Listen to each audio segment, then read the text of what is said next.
Bem-vindo aqui a mais um episódio do nosso podcast Carreira e Negócio, e hoje a gente vai falar de uma habilidade que é fundamental. Fundamental se você quiser vender, se você quiser entregar, se você quiser gerenciar pessoas, tocar, né? Se quiser fazer um podcast, que é a comunicação.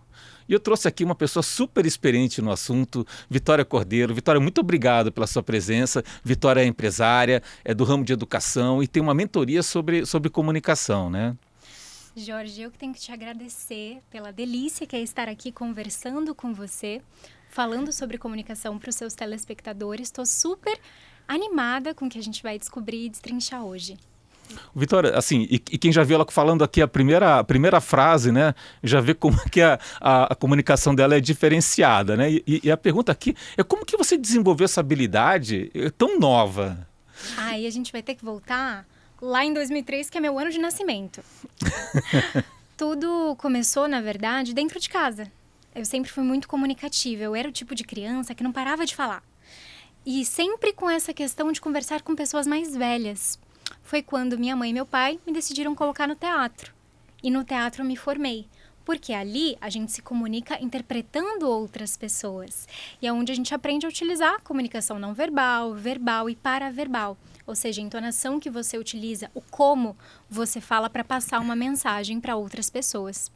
Passou-se um tempo, mais ou menos ali em 2017, não, um pouquinho antes. Quando eu tinha 11 anos, eu parei um pouco com o teatro. Falei, até pela adolescência, que todo mundo brinca muito, o adolescente é um bicho, praticamente. Eu me voltei a ficar um pouco mais reclusa quando me apresentaram a dublagem. Então, a gente para de interpretar pessoas e começa a interpretar através da voz. Quando eu me tornei dubladora, decidi ir em uma das melhores escolas de dublagens de São Paulo, que é a do Brasil. Lá você pega uma imersão durante um ano direto, sempre tendo aulas com eles, e você sai já formado com DRT. E foi quando eu adquiri outra habilidade. Eu já sabia me comunicar no formato não verbal, ok, entonação, nananã. Só que na dublagem a gente aprende a interpretar pessoas. Então eu não tenho os recursos para me auxiliar a passar uma mensagem, eu só tenho a voz.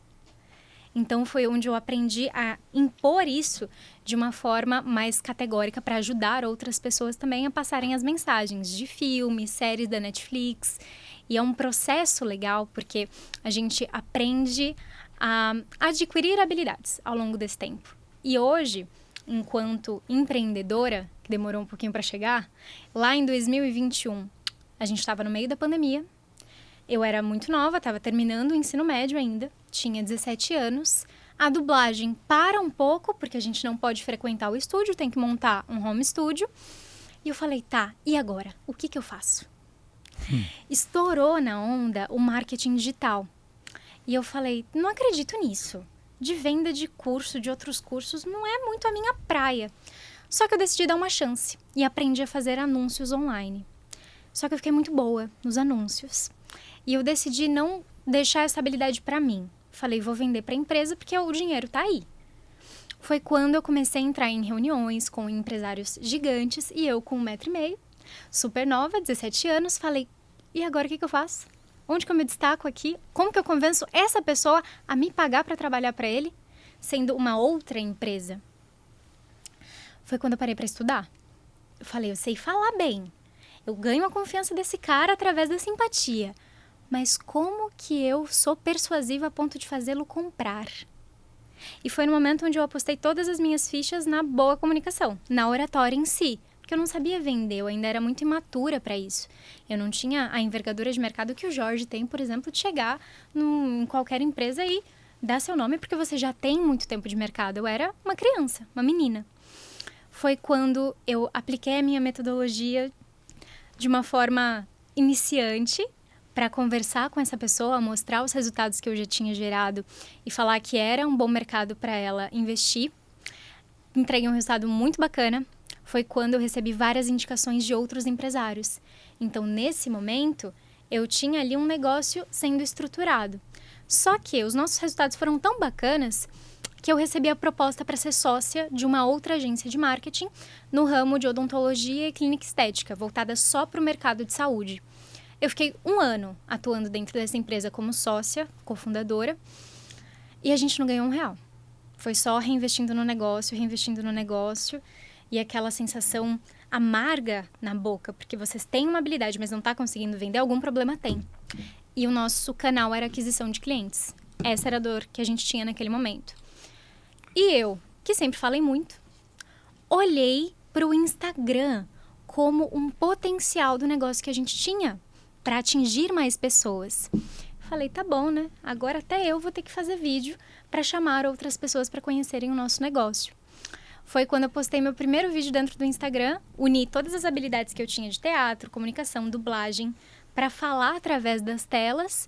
E assim, com menos de 16 vídeos postados, atualmente hoje, dentro dessa empresa, eu não tenho que mover R$1 para o canal de aquisição.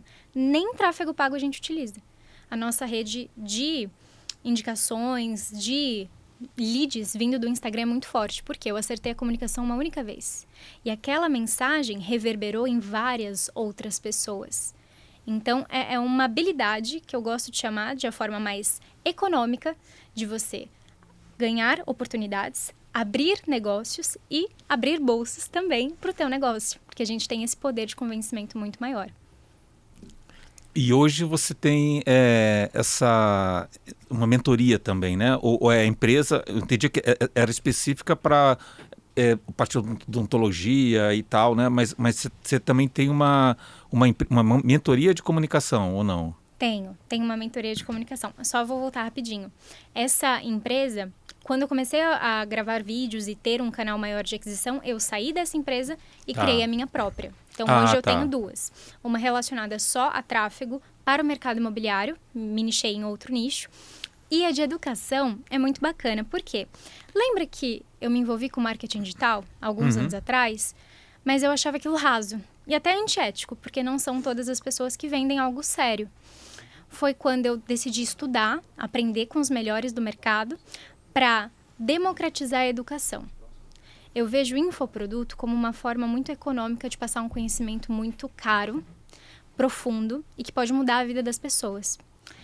Quando eu me especializei nisso, aprendi sobre vendas, eu comecei a ficar totalmente nos bastidores e pegar outros experts, especialistas, empresários de nichos diferentes, e eles já tinham vontade de ensinar na internet, só não tinham direcionamento.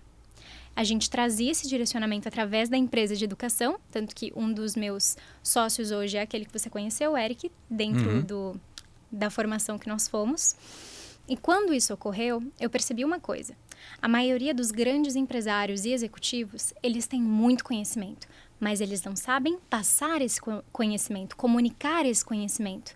Foi ali que eu vi uma oportunidade de treinar essas pessoas para que elas gerassem resultado, não só resultado em metodologia, mas em vendas também, que aí entra a retórica. E depois que eu vi todo mundo crescendo, eu falei, tá bom, agora chegou o momento de eu abrir a minha boca e começar a passar essa mensagem. Eu tenho comigo, Jorge, uma coisa muito clara. Se você é muito bom no que você faz, se você tem um negócio que realmente muda a vida das pessoas e você ainda não fala sobre ele, você está sendo egoísta. Porque muitas outras pessoas sofrem com a falta da tua habilidade dentro do mercado. Por isso vem a comunicação. E como é que funciona a mentoria de comunicação? Aí é aula gravada? É uma coisa mais personalizada? Vamos supor, eu começo a mentoria com você. Como é que é o processo? Primeira coisa que a gente faz é o onboarding, para eu entender quais são as suas deficiências e onde que você quer chegar dentro da mentoria de comunicação. Depois disso, você tem 4 encontros comigo, individuais, de forma online, ao vivo. Não tem aula gravada nesse primeiro momento, justamente para que você consiga se aperfeiçoar nos detalhes mais básicos, tanto de linguagem corporal, linguagem paraverbal, que é a maneira como você impõe a tua voz, utiliza as entonações, pega as ênfases em determinadas mensagens. E depois que a gente passa por isso, aí sim você entra no grupo de mentorados. E aí dentro do grupo de mentorados é uma troca muito gostosa. A gente estava aqui, eles estavam gravando outro podcast antes, e eu adorei porque vocês falam que a mentoria, ela não é igual uma faculdade, que você tem uma grade horária ali super bonita. E realmente é isso. Dentro da nossa mentoria, os nossos encontros são muito pautados nas dores dos mentorados. E como a gente fala com empresários, a grande dor nesse primeiro momento é aprender a ler a outra pessoa e conseguir fechar a venda. Então, a gente vai fazendo esses ajustes finos dentro da mentoria de comunicação. E por que você acha que assim as pessoas subestimam tanto, os executivos, né, subestimam tanto o poder da voz, né? Olha, eu acredito que eles não subestimam, mas eles ainda não viram o que a boa comunicação pode fazer com o seu negócio. Vou te dar um exemplo. Quando você trabalha em si, dentro do teu mercado, você vai ter um resultado excelente, você vai ter crescimento bacana. Só que você nunca experimentou mostrar isso para outras pessoas.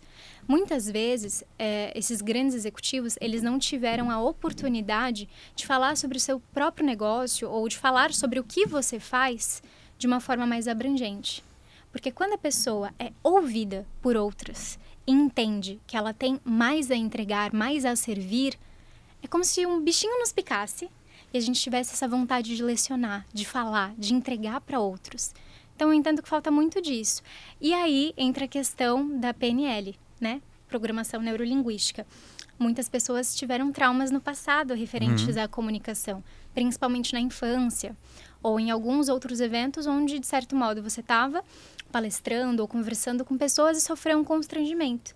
Isso, de forma inconsciente, você se fecha totalmente para essa oportunidade. E quando você se fecha para comunicar, é o que eu sempre falo, está deixando não só dinheiro na mesa, mas de ajudar muitas outras pessoas. Eu acho que é essa consciência que precisa nascer para a gente decidir mudar. E o processo de aprendizagem, eu estou falando assim, você nem está dando aula sobre comunicação, né? Mas só ver você falar, a gente já aprende com a sua forma de comunicação, né? Que legal.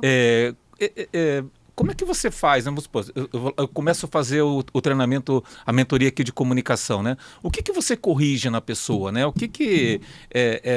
Porque uma coisa é você observar e modelar, né?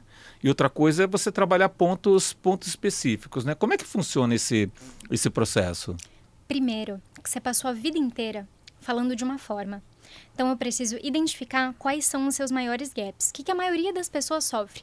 Com dificuldade de raciocínio lógico. Então, a primeira coisa que a gente mostra para ela, como que ela consegue dividir a sua mensagem para ficar claro para o outro. Primeira coisa que a gente faz. Depois, a gente ataca a parte de dicção e vícios de linguagem. Porque tudo isso é treinável. Dicção é muito mais sobre a clareza nas tuas palavras, de saborear cada uma delas. Porque quando... Perdão, rapidinho. Falando em dicção...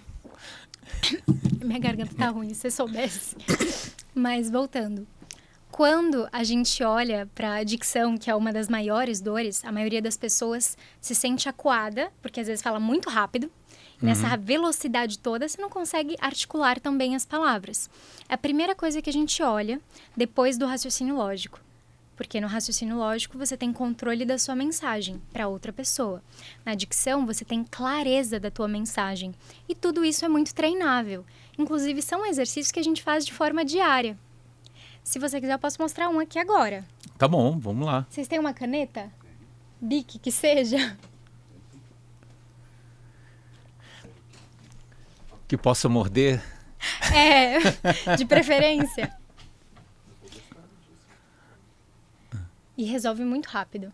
É uma coisa assim, eu faço todo dia, né? Todos os dias de manhã eu faço exercício. Obrigada. Perfeito, pode morder então. Pode. Tá tranquilo.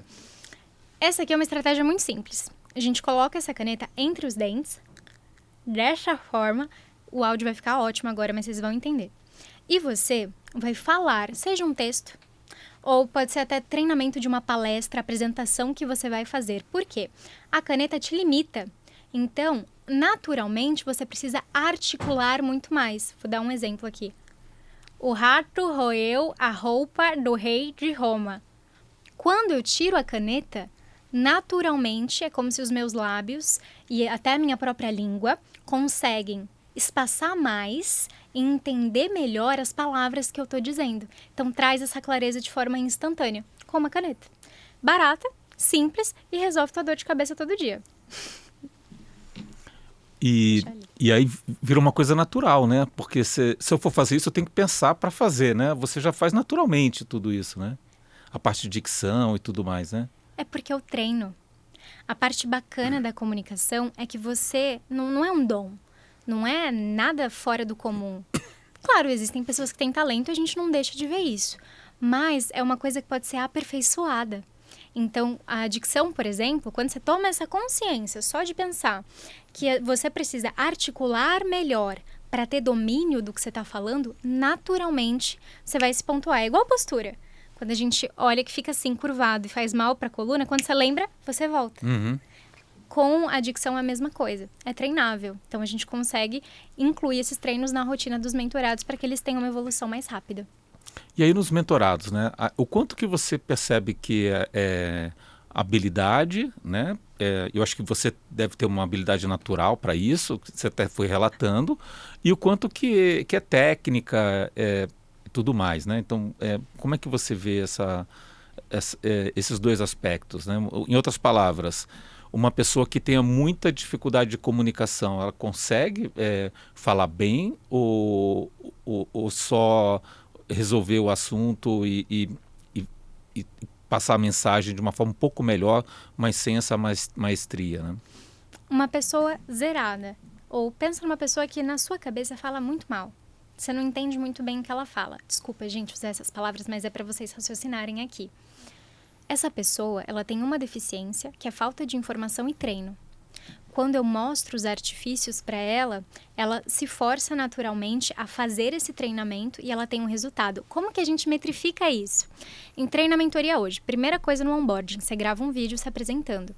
Porque dentro da sequência de mentoria, a gente fala muito sobre vendas. Então, todo mundo tem que saber fazer teu pitch de 30 segundos, porque um dia vai que surge uma oportunidade bacana para você. Eu peço para essa pessoa mapear esse primeiro momento, faz um vídeo, por mais nervoso e tremido que seja, porque a cada um mês ela revisita esse vídeo e revisita o novo que ela fez. Então ele consegue ver as mudanças acontecendo de forma natural. E tudo hoje, dentro da metodologia da mentoria, a gente usa muito a andragogia, que é como se fosse a... Como que é? Eu ia falar pediatria. Pedagogia, só que para adultos. É a forma de ensinar adultos, porque é o nosso público-alvo de empresários e líderes executivos.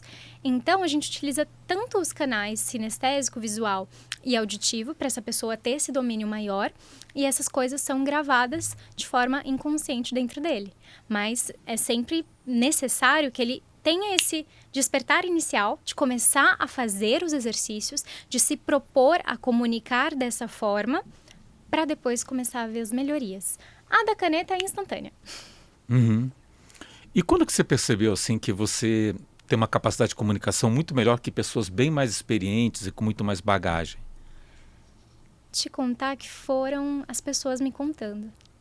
É muito doido isso, mas em sua maioria a gente tem uma mania de se menosprezar ou menosprezar as nossas habilidades. Quando eu entrei para o mundo do empreendedorismo, eu reparei que a única coisa que eu tinha de diferencial nesse primeiro ponto, primeiro, minha idade, muito jovem. Segundo, 1,5 m. No mínimo, eu ia ter que saber falar para chamar a atenção dessas pessoas. Essa é a verdade. Então, foi quando de tanto ouvir a vida toda, olha, você fala bem, melhora esses pontos, você vai ter mais sucesso, que eu comecei a olhar para isso com outros olhos. E eu tive um episódio recente com um dos mentores me dando um certo palco, onde eu vi que, puxa, eu sou realmente muito boa nisso. Vou seguir essa carreira. E é quando a gente aperfeiçoa os nossos conhecimentos através de uma metodologia para ensinar outras pessoas. Mas todo mundo sabe falar e comunicar. É mais identificar a clareza dentro da sua mensagem que precisa ser inclusa para que outras pessoas te ouçam. Então, quando a gente olha para a internet, por exemplo, as pessoas começam a gravar vídeos dentro das redes sociais e se perguntam por que outras têm tanto sucesso e ele não necessariamente. A comunicação, como eu disse, ela é mais sobre o outro do que sobre a gente. Quando a gente aprende a falar com o subconsciente da outra pessoa, tudo fica muito mais claro. E aí entra a retórica para a parte de vendas, porque a gente está se vendendo o tempo inteiro. E comunicação não é só oratória. É a forma como você se veste, é a forma como você se porta, é a comunicação não verbal, os gestos que você faz para ganhar a simpatia ou a antipatia de uma pessoa. E aí você comentou que nessa lógica tem toda uma questão do racional, tem a questão da dicção, tem a questão de comunicação até não verbal, né? Quais são os erros clássicos, né? Quando você chega ao mentorado, o que você já assim, de cara, você percebe isso aqui é um problema sério? Quais são os principais erros? O mais comum é não pensar para falar, que entra no raciocínio lógico. A maioria das pessoas sofre com isso. Olha, eu sei que eu quero falar para o Jorge de comunicação, mas, Jorge, eu vou pegar aqui um ponto aleatório da comunicação e vou começar a falar com você, e eu vou falar até amanhã, e eu vou me perder aqui. A maioria das pessoas sofre com isso. Então, a primeira coisa que a gente identifica, você começa a falar, para falar bem, a gente precisa pensar de forma estratégica. E entra o raciocínio lógico, eu divido em 3 partes. Contexto da tua mensagem, desenvolvimento e moral da história. O que é o contexto? Por exemplo, se eu chegar aqui eu vou falar assim, hoje, dentro desse podcast, vocês vão sair com as ferramentas necessárias para falar muito melhor, com mais clareza e, consequentemente, fazer mais vendas. Dei um contexto. É isso que eu vou te mostrar hoje. Na segunda parte, que é o meu desenvolvimento, eu gosto sempre de mapear como se fossem 3 pontos, 4 pontos, 5 pontos. Dessa forma, eu consigo me apoiar. Eu não fico perdida. Ou eu não vou devagar em outras questões. Eu já tenho esse apoio do desenvolvimento, que é a parte onde a gente passa o conteúdo. E a moral da história, eu lembro essa pessoa porque que ela está me ouvindo. Vocês estão aqui, dentro do nosso podcast Carreira e Negócios hoje, aprendendo a falar melhor através dos 5 passos que a gente passou para conseguir se desenvolver muito mais e vender muito mais dentro do seu negócio. Então, no teu próximo pitch de vendas ou apresentação, utiliza essa estratégia para ter mais clareza para o teu mentorado. Até dentro da andragogia é uma coisa que a gente utiliza muito. Porque quando tem esse início, meio e fim, eu consigo conectar história, conteúdo e trazer a clareza para fixar na mente dessa pessoa. Eu já pensei assim, eu abri mal meu podcast, eu tenho que melhorar a abertura do podcast. Bom, pelo menos quando chegar lá no final, vou tentar fazer o link aqui para fechar a conversa, né?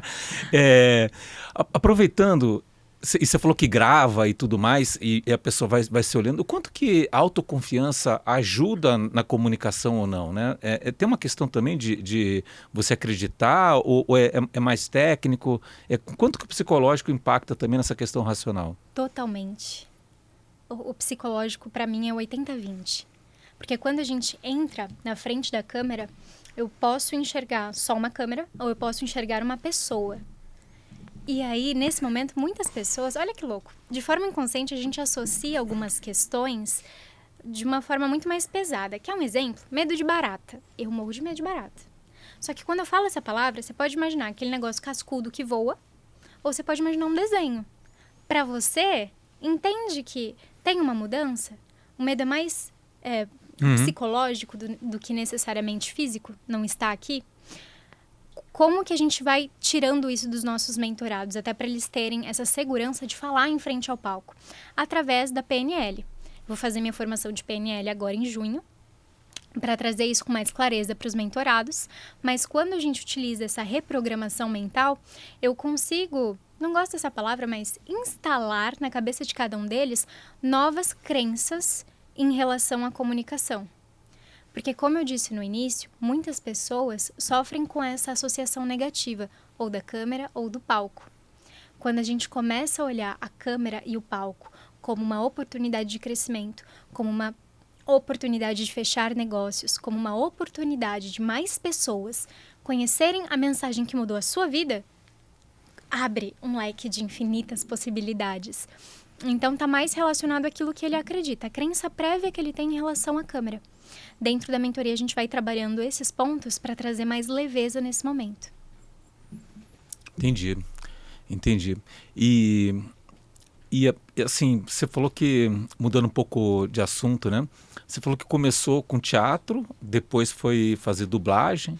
E dublagem, qual é a dificuldade, né, de você fazer? Porque tem uma parte, talvez, de você passar a mensagem, passar o tom da mensagem, mas tem que sincronizar também com o que a pessoa está falando, né? Qual é o desafio de você fazer dublagem? Acho que é uma coisa que pouca gente desenvolve, né? Ou tem contato, ou conhece. E assim, o que eu me lembro, no passado era muito mal feito a dublagem, né? Qual é o segredo aqui para quem está fazendo, né, para conseguir ser sutil e parecer, dar um toque de realidade no que está construindo, né? Nossa, excelente pergunta. Nunca me perguntaram isso, amei. Primeira coisa, dentro da dublagem, a gente tem acesso ao conteúdo bruto. Então, imagina que eu tô dublando uma série. A série que eu dublei na Netflix foi Fuller House. Bacana, tô olhando aqui a cena. Primeira coisa que a gente faz é ver a cena uma única vez para entender o contexto inteiro do que está acontecendo. A gente tem... Você pode olhar as cenas várias vezes. Eu divido sempre em 3. Primeira, para olhar o contexto.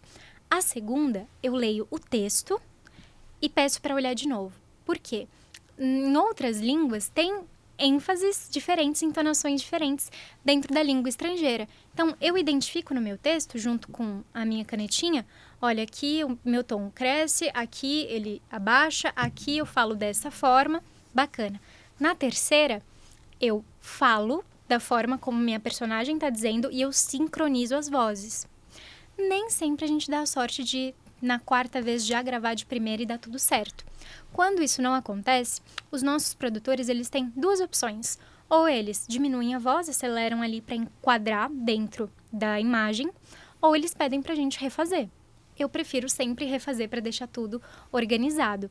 Mas primeira coisa, observar.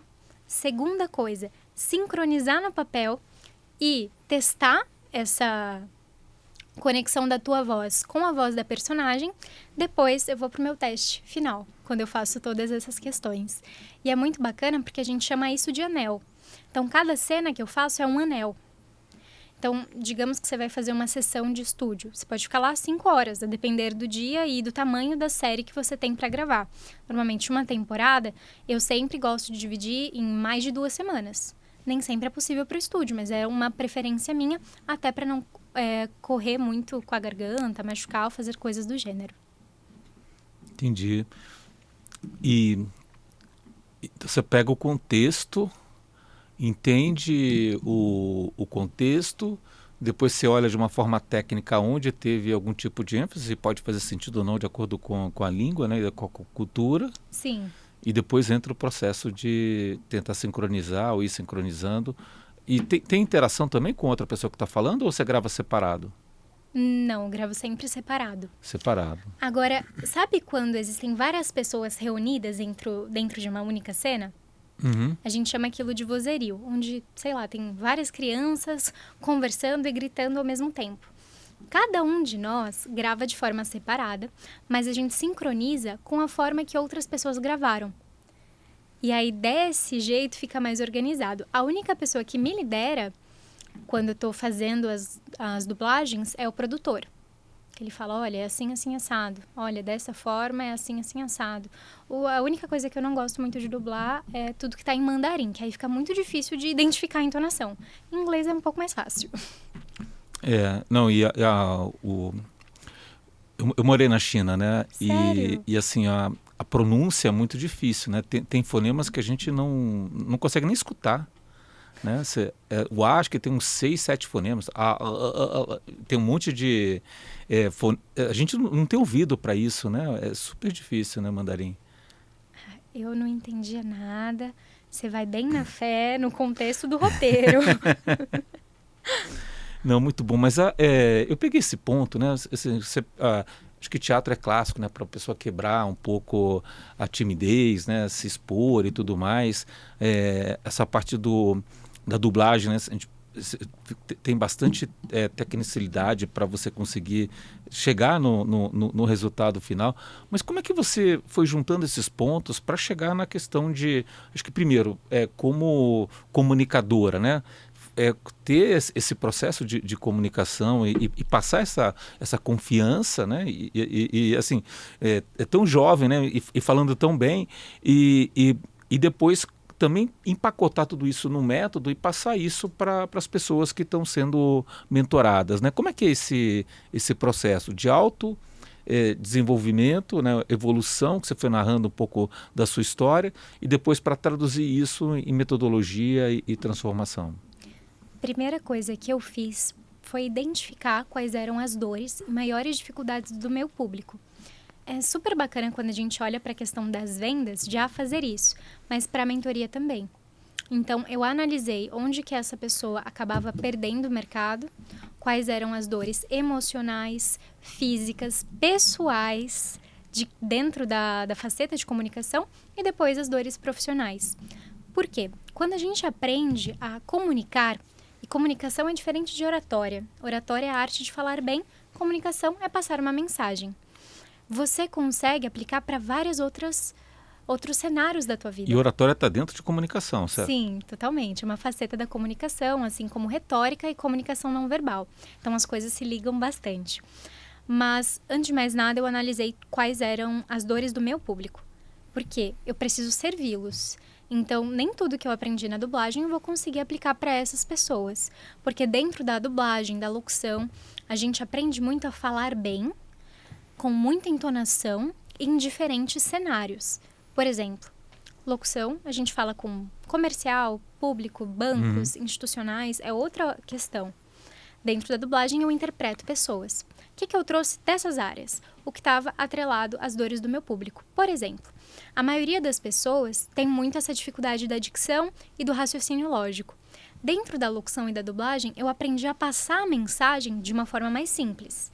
Através dessa metodologia. Para tudo a gente tem esse 1, 2, 3 que a gente faz, o passo a passo. Uma das coisas que eu aplico dentro da minha mentoria é isso. Pensando que vai solucionar a necessidade do meu cliente. Então, é sempre olhando cada uma das coisas que a gente tem em bagagem para alimentar e alinhar com a necessidade do cliente final. Se eu falo sobre timidez, por exemplo, é mais relacionado à programação neurolinguística. O que eu preciso cuidar nessa pessoa para que ela, de fato, consiga ver a comunicação como algo de oportunidade, um leque muito maior. Então, são coisas definidas dessa forma. Nem tudo eu uso da dublagem da locução. E aí, nessa linha das dores, né? Então, assim, que dica você dá, por exemplo? Tem pessoas que têm muita dificuldade de falar em público, gravar um vídeo, às vezes é extremamente brilhante, mas trava, né? Tem medo de falar em público. Que dica você dá? Primeiro, preparo. É muito bacana todas as vezes que a gente olha para a comunicação e para o tema de uma palestra, por exemplo. Pensa num empresário que vai dar uma palestra. Pensa no Jorge. Jorge vai dar uma palestra sobre como nasce uma startup ou como escala uma startup. Bacana. Primeira coisa que você precisa, domine no assunto você já tem. Você não é nem exemplo para isso. Mas, primeira coisa, dominar o assunto. Porque qualquer pergunta feita ou qualquer erro no slide, ao invés de te deixar nervoso, vai te trazer mais segurança para conseguir conduzir a palestra. Segunda coisa, estrutura de palestra através desse raciocínio lógico. Do 1, 2 e 3. Eu sempre gosto de dividir as coisas em passos. Porque esses passos te dão mais segurança para passar a tua mensagem. Por exemplo, a maioria das palestras que a gente utiliza hoje são 4 passos para benefício final do meu público. Você que já domina o assunto, você vai saber quais são esses passos e vai te trazer uma segurança de bagagem de conhecimento. Primeira coisa a gente já resolveu.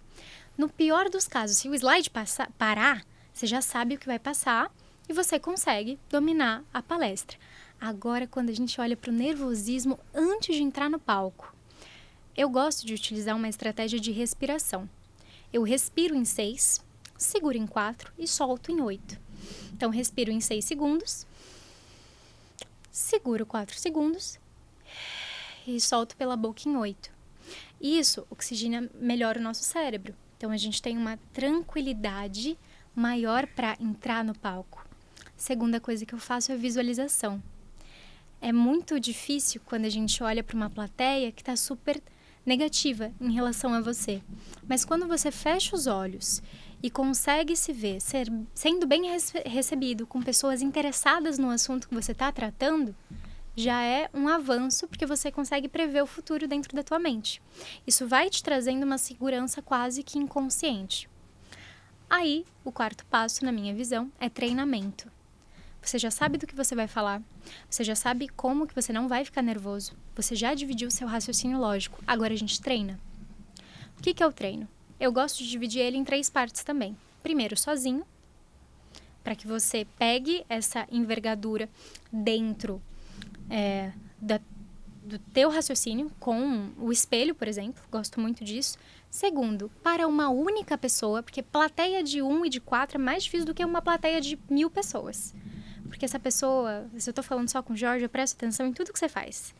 Se eu tô falando com 4 pessoas, eu consigo enxergar todas as microexpressões que mostram que não tá tão bacana. Então, a gente começa a ficar mais desanimado. Mas isso é um preparo. Porque quando chegar na plateia de 100 pessoas, você já tá mais seguro. Você já passou pelo mais difícil. Então, agora é só fazer aquilo que você se preparou. É igual uma competição e uma maratona. A gente não corre 21 quilômetros em 2 dias. Mas a gente corre 21 quilômetros com 6 meses de treinamento. Para uma pessoa bem preparada, claro. E assim, você passa muita segurança, né? Quando você está falando e tal. Mas como é que é nos bastidores, né? Que momentos, assim, que você também sentiu medo de falar em público, ou sentiu alguma insegurança? Você consegue compartilhar um pouco esses desafios também? Claro, sempre. Vou te dar um exemplo simples. Quando a gente estava na formação de mentores e o Joel me chamou, meu coração estava disparado.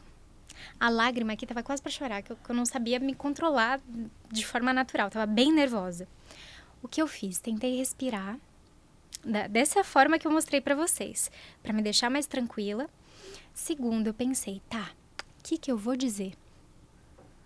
Como que eu tenho que fazer o meu pitch de 30 segundos, me apresentar para essas pessoas?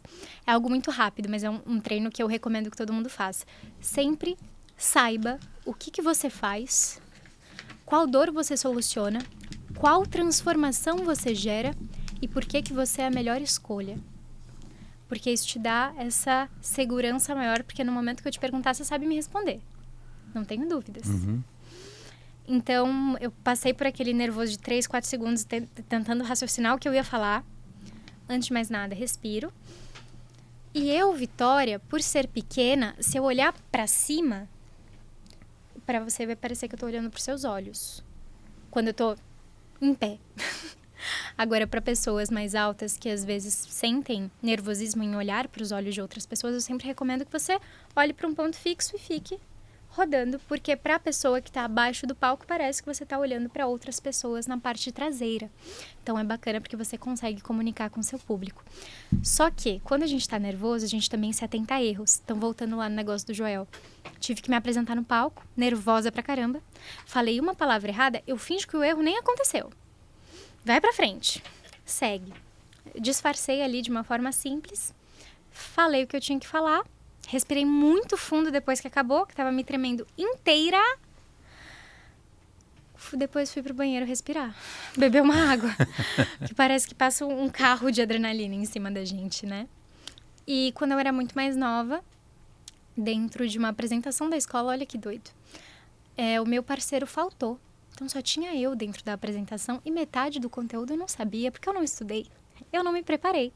Aí que tá o encher linguiça muito bem, que é uma coisa importante, já que a gente nem sempre tá tão preparado assim para as coisas. Existe, por exemplo, o tema era como o acesso a drogas acaba afetando você neurologicamente e a sua descendência. Eu sabia 50% da palestra, os outros 50% eu não fazia a menor ideia. Então, eu utilizava muito o apoio dos slides e eu ressaltava aquilo que eu já havia dito. Eu utilizava esses dados para apoiar minha primeira tese. Mas depois daquilo também, a língua trava, a gente fica nervoso. Eu sempre parecia um pincher, me tremia muito. Mas é essa questão de nem sempre as coisas saem exatamente como a gente quer. Eu tirei uma nota horrível no trabalho porque eu não soube apresentar tão bem sem o meu colega. Mas tentar a gente tenta e aprende com os erros. E assim, às vezes as pessoas têm que também comunicar alguma coisa mais dura, mais difícil, mais complexa. Por exemplo, gestão de crise, conversar com uma plateia hostil, né? Como é que a gente aplica essas técnicas de comunicação nesse ambiente assim, um pouco mais desafiador, né? Primeira coisa, até em ambiente desafiador, eu gosto de utilizar estratégias para fazer com que as pessoas naturalmente simpatizem com você. Quais são? Primeira delas, quando você se apresenta, é quase como natural, coisa de milissegundos, que você levante a sobrancelha e acompanhe de um sorriso. Por exemplo, finge que a gente vai se cumprimentar. Oi, Jorge, tudo bem? Tudo bom. Oi, Jorge, tudo bem? essa questão de levantar a sobrancelha mostra o nosso rosto mais aberto. Então, naturalmente, parece que eu estou aberta a conversar com você. Eu estou aberta a servir a minha audiência quando eu falo dessa forma, com o rosto totalmente voltado a servi-los. Então, até a pessoa mais hostil, no mínimo, ela vai falar, o que essa menina tem a dizer que eu vou ter que prestar atenção aqui 50 minutos? Segunda coisa, acompanhada sempre de um sorriso. Sorriso verdadeiro, não aquele falso que a gente usava para tirar foto nos anos 80. Tem que ser esse gostoso, que o nosso olho fica até pequenininho, porque as pessoas sentem esse tipo de coisa. São duas coisas universais que as pessoas já tendem a gostar mais de você. Agora, o que faz uma palestra hostil te ouvir é o benefício que você vai gerar.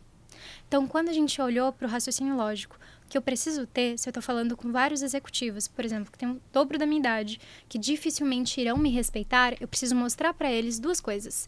Primeiro, credibilidade. Segundo, resultado. E o resultado que ele vai ter dentro da palestra. No mínimo, essa pessoa vai falar, tá bom, vou prestar atenção. Se a gente está falando de comunicação para venda, se eu estou falando para você que através da comunicação você vai vender mais, pelo menos 30% a mais de faturamento em 6 meses. Todo mundo quer. Como que eu mostro isso? Através de resultado, prova social. Eu me apoio nessas duas coisas. Naturalmente, as pessoas param para te ouvir porque você tem um benefício que eu quero. Lembra que comunicação é sobre o outro. E a mesma coisa acontece aqui. Eu preciso entender o que eu recebo de benefício por te dar 50 minutos do meu tempo. O que eu aprendo com você que eu posso aplicar dentro da minha vida? Então, plateia hostil é muito relacionado a isso, deixar muito claro a mensagem que você vai passar e o benefício que você vai gerar para essas outras pessoas. A parte emocional da plateia eu não gosto de tocar quando eu pego esses casos mais ariscos, que você olha que as pessoas têm uma personalidade mais fechada em si. Só que eu gosto de utilizar histórias.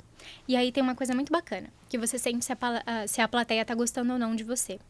Quando a pessoa está fechada, ela vai para trás, ela fica assim, ela começa a franzir a testa, fazer assim com a boca, bota a mão na boca, incomodada ou querendo falar com você necessariamente alguma coisa, como o nosso amigo Diego tá ali, prestando atenção.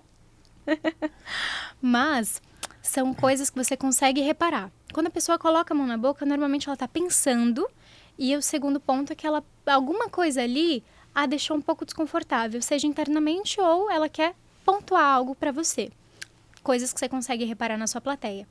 Agora, quando você conta uma história, que é uma delícia de ouvir, principalmente se essa história estiver conectada com as dores e desejos da sua plateia, eles param, eles começam a inclinar o corpo, a te ouvir, a prestar atenção no que você está fazendo.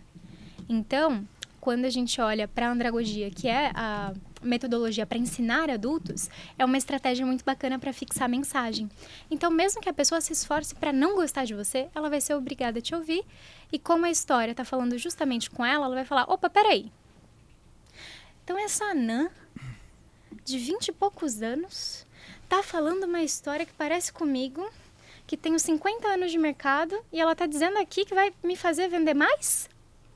Entendi, então, vou parar para te ouvir. Aí ela pega todas as dores da pessoa, a gente toca nesse ponto, conta uma história de transformação, mostra o conteúdo gerado. E aí você tem, no final, não só aplausos, mas também a simpatia das pessoas, porque elas vieram com uma ideia sua e você foi quebrando aos poucos. Não, muito bom, muito bom. E aí você só esqueceu de comentar que você olha para a câmera e você dá uma piscadinha também, né? Fala, ó, tô conversando com o Jorge aqui, mas estou aqui com você também. Agora, assim, eu percebo que muita coisa aqui é autodidata, né? Então, assim, você foi... Acho que tem uma habilidade inata, com certeza. Tem pessoas que comunicam mais, pessoas que comunicam menos. Do que você relatou, tem muita coisa que foi autodidata. Quando você olha o sistema de ensino, né? O que você percebe aqui de gaps?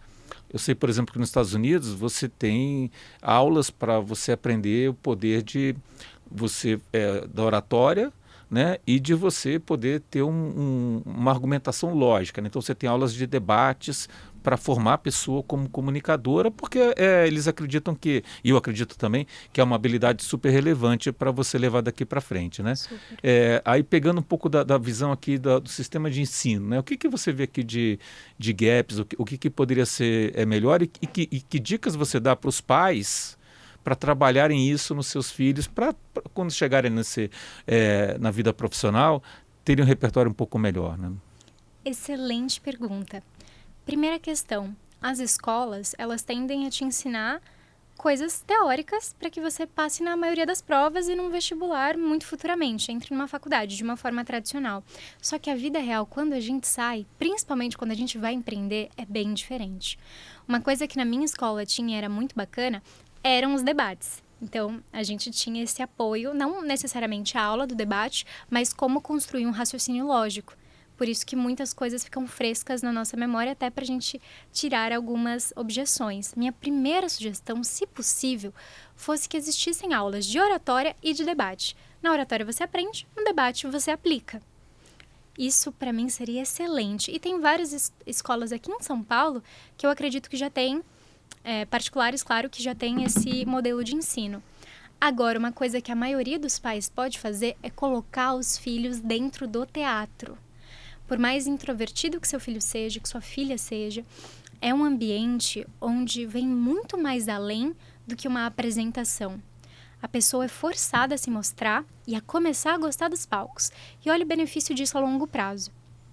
Quando você entra em um evento, eu pareço super extrovertida, mas eu sou introvertida. Olha que loucura. Quando eu vou em eventos, eu tenho aquela questão de, puxa, eu vou ter que falar com as pessoas, como que eu vou lidar com isso? Será que vai ser bacana ou não? Só que eu lembro das coisas que eu aprendi dentro do teatro. A ser, não é nem um personagem, mas é mostrar um lado mais desinibido, construído lá. Então a base é excelente, fora que é super divertido. Se não optarem pelo teatro, optem por esportes, porque a pessoa é obrigada a conviver com outras. E nesse primeiro momento você aprende a se desenvolver muito mais. Fora que o esporte, nesse caso, como seria maravilhoso é o teatro e o esporte, mas o esporte desenvolve disciplina na criança. Então, quando a gente olha para a vida adulta, essa é uma preciosidade de habilidade. E assim, que mensagem você deixaria para um executivo que ele pensa que, ou ele acredita que ele não é bom de comunicação, né? Posso ser dura? Pode. Obrigada. Se você acredita que você não é bom em comunicação, mas você tem o que comunicar, a primeira coisa que você precisa fazer é aprender com quem já comunica e quem já está lá, por um motivo. Quando você domina essa habilidade, a qualquer momento pode surgir uma oportunidade de mudar a tua vida, de alavancar a sua carreira numa frequência muito mais rápida, numa velocidade e intensidade maior. Quando a gente pega isso como oportunidade e aprende que você pode vender melhor, ser mais reconhecido por outras pessoas, conseguir uma análise e uma competência maior por se comunicar, porque é uma soft skill muito importante, se não a mais importante, quando você toma essa consciência, resolver o problema é a primeira coisa que você precisa fazer. E a segunda coisa que a gente tem de benefício depois desse primeiro momento é a reflexão que eu sempre falo. Se você tem uma mensagem bacana, se você tem uma vivência bacana, que outras pessoas precisam saber, não por você, mas pelo resultado que você gera, não passar essa mensagem adiante é egoísmo. Quando a gente olha para a comunicação, é muito comum que a pessoa fale para mim, eu não me comunico bem, eu não sei olhar em frente às câmeras, eu me sinto mal, acho que ninguém vai gostar do meu vídeo. Você viu que eu falei eu, só que comunicação é sobre o outro. Dinheiro é sobre servir o outro. Resolução de problema é o problema do outro. E ele te paga por isso. Então, eu gosto de olhar esses dois cenários. Primeiro, do reconhecimento que você tem e segundo, do dinheiro que você está deixando na mesa. Porque de duas, uma dessas coisas vai ter um impacto diferente na sua vida. Então, caso ainda hoje e depois desse podcast não tenha ficado claro, olha para essa habilidade como uma única coisa que você vai desenvolver e vai trazer resultado e ROI para o resto da sua vida. Não, muito bom. Assim, acho que tem esse aspecto da comunicação.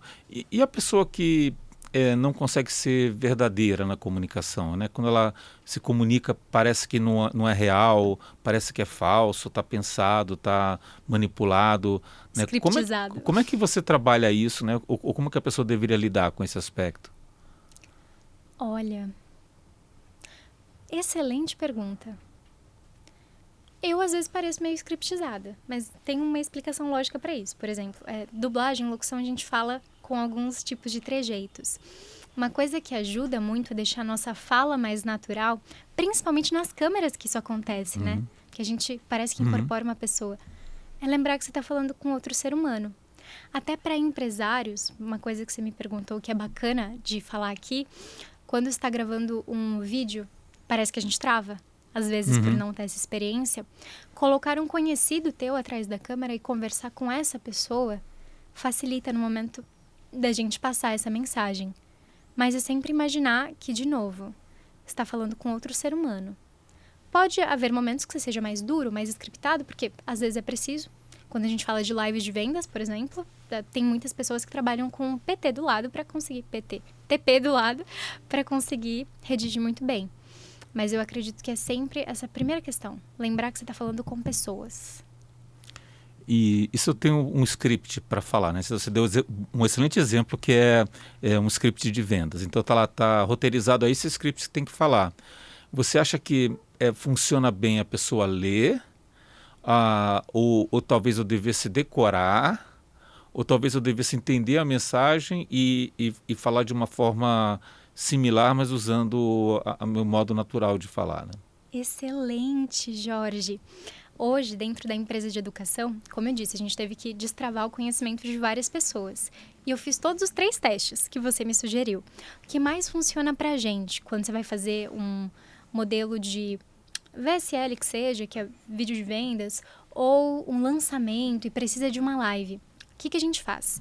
Primeiro, a gente roteiriza tudo, palavra por palavra, para que a pessoa se adapte ao roteiro, mas ela não precisa decorar, ela só precisa se adaptar, se sentir ali sendo bem representada. Depois, a gente divide esse roteiro em tópicos, para ficar mais claro e a pessoa não se perder no raciocínio lógico dentro da live.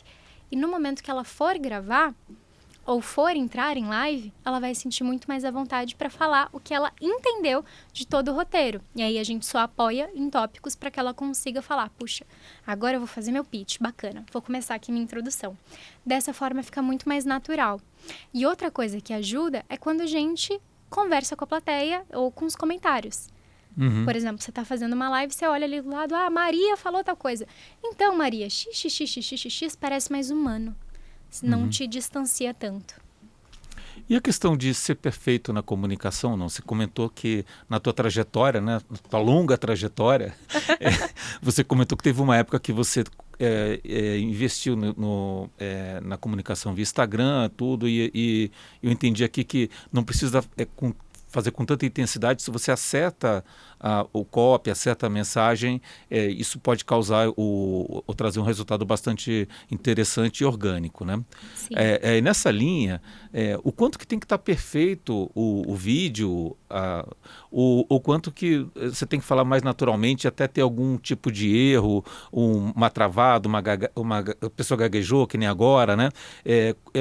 O que você recomenda nesse caso? Eu sou contra a perfeição. Começa daí. Eu acho que a gente precisa sim se aperfeiçoar, mas pode errar, tá tudo bem. O que eu gosto em vídeos que você trouxe aqui, esse exemplo maravilhoso, é que o vídeo comunique com o meu público. Ponto.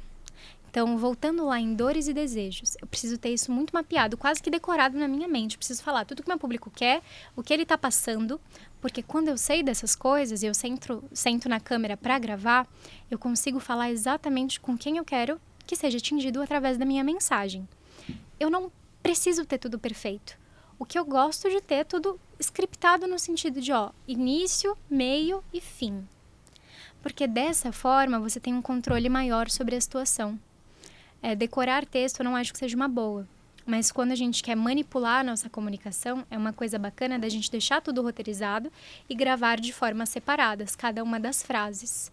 Como que eu deixo isso natural? Através de vídeos dinâmicos que mudam de cenários. Dessa forma, você pode ter uma fala natural dentro de um vídeo scriptado. Acontece várias vezes comigo e dá super certo. E os vídeos, eles performam por mais tempo justamente porque a gente toma conta dessas duas frentes. Eu falo exatamente o que meu público está passando e onde ele quer chegar.